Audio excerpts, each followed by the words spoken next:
بسم الله الرحمن الرحيم قل لئن اجتمعت الإنس والجن على أن يأتوا بمثل هذا القرآن لا يأتون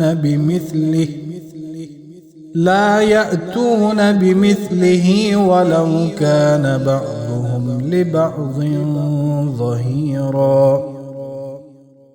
کہہ دیجئے اگر انسان اور جن سب مل کر اس قرآن کی مثل لانے کی کوشش کریں تو وہ اس کی مثل لا نہیں سکیں گے، اگرچہ وہ ایک دوسرے کا ہاتھ بٹائیں۔ قرآن پیغمبر اکرم صلی اللہ علیہ وآلہ وسلم کا دائمی معجزہ۔ نمبر 1، تحدی، چیلنج کرنا۔ اس موضوع کی وضاحت۔ اس آیت میں اللہ تعالیٰ قاطعیت کے ساتھ ان لوگوں سے جو قرآن کو کلام خدا اور وحی الہی قبول نہیں کرتے چیلنج کرتا ہے کہ وہ قرآن کی طرح ایک کتاب لے آئیں۔ اصطلاح میں قرآن کریم کے اس چیلنج کو تحدی کہتے ہیں۔ تحدی اپنی حقانیت کو ثابت کرنے کے لیے ایک رائج طریقہ ہے۔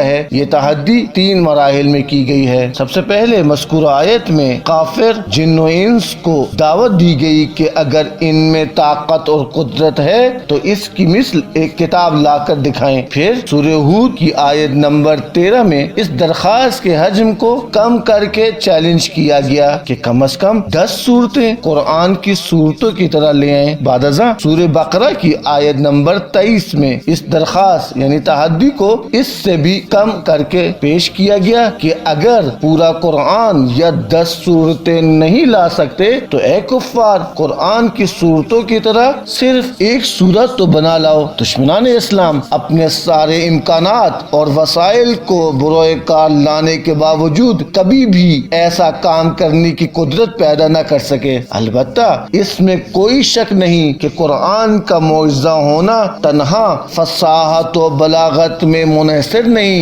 بلکہ اس کے معجزہ ہونے کے اور بھی ادلہ موجود ہیں۔ پیغمبر اکرم صلی اللہ علیہ وآلہ وسلم فرماتے ہیں قرآن کا ظاہر زیبا و دل نشین اور اس کا باطن عمیق معارف کا سمندر ہے۔ اس کے عجائب شمار میں نہیں آ سکتے اور اس کے لطیف نکتے کبھی پرانے نہیں ہو سکتے۔ السلام علیکم ورحمۃ اللہ وبرکاتہ۔